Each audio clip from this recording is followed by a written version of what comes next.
কি অবস্থা ভাই লোক? আমার বন্ধু বান্ধব, আমার খালা, আত্মীয় স্বজন যারা আছে, সবাই মনে করে যে আমি ওদের ভুলে গেছি। ভুলি নেই। আমার যে মোবাইল নাম্বার আছে, মোবাইল নাম্বার, ফেসবুক অ্যাকাউন্ট, আমার ব্যাংকের এটিএম কার্ড পিন নাম্বার, এগুলো সব আমার নিজের লিখে রাখতে হয়। মনে নাই একটাও, সব লিখে রাখতে হয়। তা আমার এগুলোই মনে থাকে না। আর এখানে মনে করেন কাজের যন্ত্রণা। আগে তো মনে করেন ওখানে থাকতাম, দেশে থাকতাম, চান্স পাইতাম, অনেক সময় ছিল। এখানে ওরকম সময় পাই না, কেমন বুঝতে পারছি না। ডিউটি 8 ঘন্টাই, কিন্তু সময় পাই না। কেমন সময় জলদি জলদি শেষ হয়ে যাচ্ছে এরকম মনে হয়। সময় শেষ হয়ে যাচ্ছে মানে কেরকম, কখনো 7টা থেকে ডিউটি সকালে, কখনো 8টা থেকে, কখনো 9টা থেকে, কখনো 10টা থেকে, কখনো 11টা থেকে, কোনো ঠিক ঠিকানা নেই। আর যখন ডিউটি থেকে আসি তখন ওখানে রাত্রে 12টা 1টা বাজে, ফোন দিতে পারি না। অনেকের সঙ্গে যোগাযোগ হয়, অনেকের সঙ্গে যোগাযোগ হয় না। আর আরেক কথা হইলো, নিজের কাছে খারাপ লাগে। আমি অনেকের কাছে ঋণ আছে, কি যোগাযোগ করব, টাকাগুলো দিতে পারতেছি না। কবে টাকা দিতে পারবো সেটাও জানি না।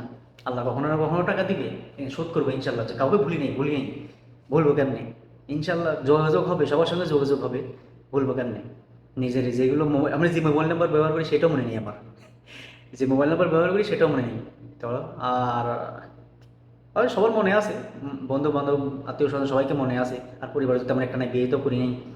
আহ, মা আছে, ভাই আছে, মা তো কথা বলতে পারে না, চিনেও না আমাকে যে ওর আরেকটা ছেলে আছে বা আরেকটা সন্তান আছে। শুধু বড় ভাই বাড়িতে থাকে, বড় ভাইকেই মনে থাকে যে হ্যাঁ আমার এই ছেলে এটা। আর আমি যে আছি এটাও মনে নেই মায়ের। আমি মায়ের সঙ্গে আর কি কথা বলবো? সবাই আমার বন্ধু বান্ধব, আমার আত্মীয় স্বজন জিজ্ঞাসা যে তোর মা কেমন আছে। মা ভালো আছে আলহামদুলিল্লাহ। বাইরে কথা বললে মারে বলে একটু কথা বলেন, মা কথা বলতে পারে না। কি কথা বলে, মানে চিনি না, কথা বলবে কি ওর থেকে? এই আর কি, আলহামদুলিল্লাহ। দোয়া করি সবাই ভালো থাকেন, মাও ভালো থাকুক। আল্লাহ হাফেজ।